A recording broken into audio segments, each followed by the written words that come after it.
Hala mga friendship, may tanong si Ma'am Dylan. Sabi niya, ay mapag-ibig member almost 10 years. May possibility po ba na hindi ako ma-approve ni pag-ibig? Magandang tanong yan mga friendship.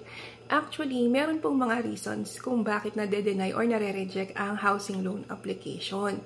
So, number 1, kapag po hindi nakapagtapos ng bayad ng down payment or equity.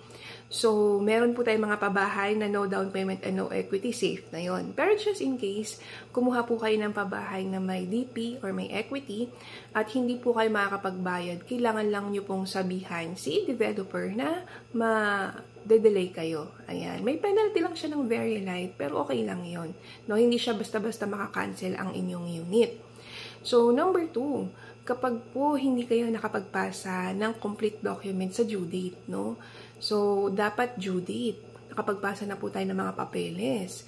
And, of course, may mga documents kasi na feeling natin hindi natin ma-accomplish, no? Kagaya ng kapag OFW ka at walang birth certificate, akala nila hindi na sila pwedeng mag-loan kasi hindi sila makakakuha ng birth certificate. Pero may mga ways naman po para makakuha ng mga birth certificate, marriage certificate, death certificate, o SENOMAR through online. Yan. So, nag-guide po kami ng mga buyers namin. And, kailangan nyo po talagang mag-allot ng araw para mag-submit ng requirements at mag-attend ng seminar. Kailangan po yan para ma-approve tayo sa housing loan.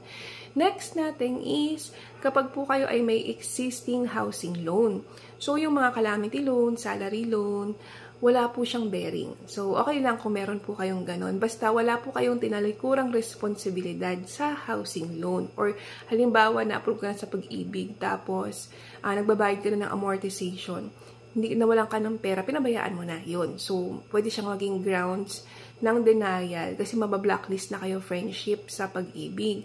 So, we suggest para dun sa mga existing buyers namin, kapag kayo ay nasa amortization stage na at hindi nyo na kaya magbayad, wag nyo lang siyang bastang talikuran. Pwede natin siyang ipasalo para hindi kayo blacklisted sa pag-ibig at may pagkakataon pa ulit na kumuha ng property.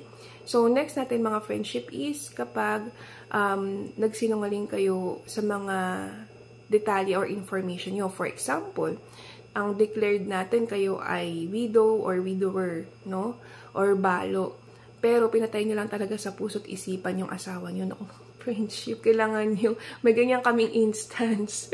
So, kailangan maging tapat po kayo sa amin para mahanapan natin ng ibang paraan para makakuha kayo ng property. So, make sure na truthful po kayo kasi malalaman at malalaman po yan. Okay?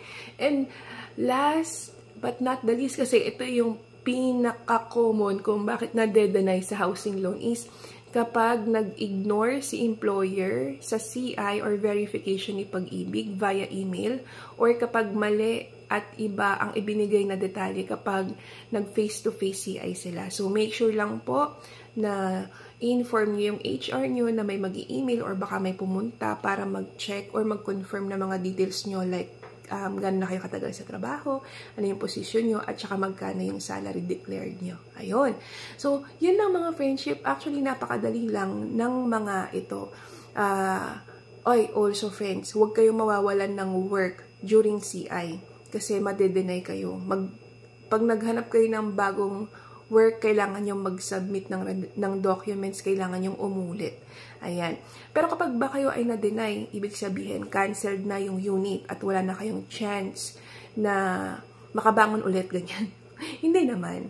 Pwede pa naman tayong mag-refile, no? So, meron lang tayong babayang refiling fee kay pag-ibig at kailangan lang natin mag-submit ng document. So, hindi basta-basta mababaliwala yung ibinayad nyong reservation fee at down payment.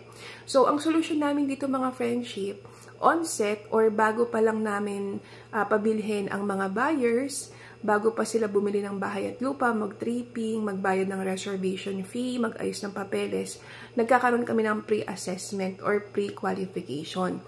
So, may marami kaming tinatanong sa mga buyers namin para ma-sure na kung sakali bang kukuha siya ng bahay, mano-loan approve.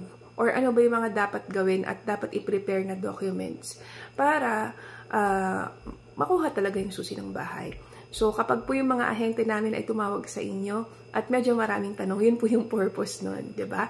Para lang sure na kapag tinrabaho namin at binayaran nyo, talagang makukuha nyo ang susi ng inyong home sweet home. So, ayun lang po, Ma'am Dylan. Sana po nakatulong. Bye!